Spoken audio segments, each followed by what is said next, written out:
If you've recently inherited a home and you're considering selling it can feel overwhelming. You're juggling emotions, legal steps, and family dynamics all at once. But it doesn't have to be this stressful. I'm going to tell you a very simple roadmap that I use with all families to make this process as seamless as possible. First, you need to confirm who has the legal authority to sell the home. If there's a will, the executor handles it. If not, the court's going to appoint an administrator. Without this step, you can't legally transfer title or really do anything at all.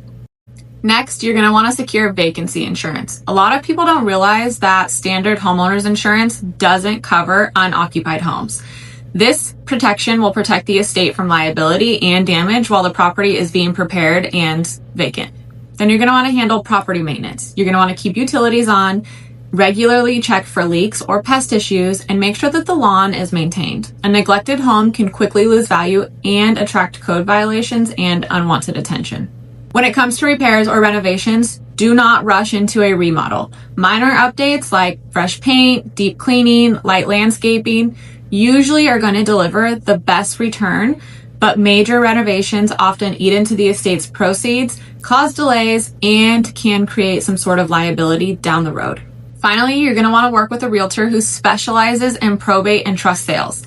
They're going to know how to coordinate with the attorneys, navigate all the court requirements, and communicate with multiple beneficiaries and parties to make sure that everyone is aligned throughout the process.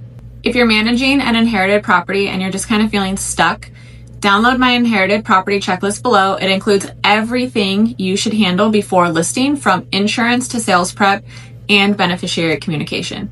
And for any home that you've inherited that you're looking to sell in Sonoma County up to Shasta County, reach out to me. I would love to help you navigate this process.